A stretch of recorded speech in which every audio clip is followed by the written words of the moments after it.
uzbuđena. Poštovani dame i gospodo, izvrsni ljudi Bosne i Hercegovine, velika mi je čast što sam danas dobila priliku da vam se svima obratim. Moje ime je Nikolina Grahovac, ja sam stipendistkinja BiH Biočis fondacije od decembra prošle godine i studentkinja Elektrotehničkog fakulteta Univerziteta u Banja Luci. Biti student u Bosni i Hercegovini danas je izuzetno teško, ne izazovno, nego teško.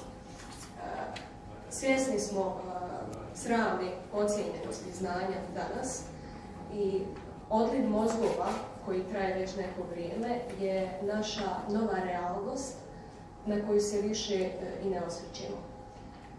Prisiljeni da svoje živote grade negdje drugdje, mladi ljudi danas odlaze iz Bosne i Hercegovine tražeći to neko ljepše mjesto pod suncem i sredinu koja će ih ohrabriti u njihovim planovima, jer to nisu mogli da dobiju u svojoj domovini.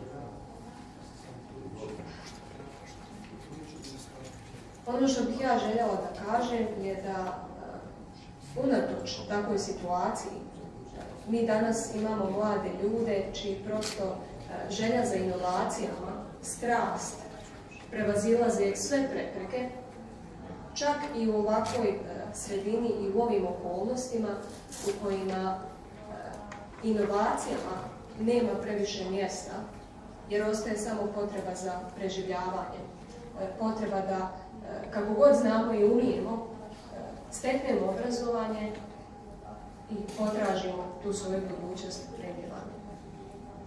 Čak i u ovakvoj situaciji imamo ljude koji se bore protiv toga i neke od njih ćete upoznati danas, a takvi ljudi žive diljem Bosne i Hercegovine. Priča koju su Edi i Rešad Čustović započeli sa BiH Biočis fondacijom je izuzetak od ovog pravila. Zajednica koju su oni započeli i koju mi zajedničkim snagama održavamo i gradimo, nas ohrabruje da ostvarimo sve svoje ciljeve i daje nam do znanja da nemoguće više za nas ne postoji.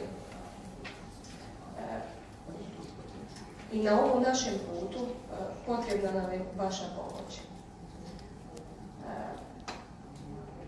Ja bih još, ovo mi je onako jako tema bliska srcu jer me pogađa svakodnevno, ali ono čime želim da zaključim je da kroz ne samo edukacije, ne samo tu financijsku pomoć koju smo dobili, naši mentori, ljudi koji su nas ohrabrili u našim namjerama, nas inspirišu da prevazilazimo sve prepreke koje se nađu na našem putu i da izvedemo Bosnu i Hercegovinu na jedno ljepše mjesto u naše bolje zajedničko sutra. Stoga vas pozivam da investirate u ovu priču, da investirate u ideje slične našima, jer za razliku od investiranja u nekretnine, u biznise i slično, ulaganje u znanje nema rizika. Ulaganje u znanje se uvijek vraća dobrim i samo ulaganje u znanje kao preduslov svog uspjeha i svog razvoja možemo i mi postati ti izvrsni ljudi Bosne i Hercegovine, pridružiti se vama i stvoriti to naše ljepše zajedničko sutra. Hvala vam.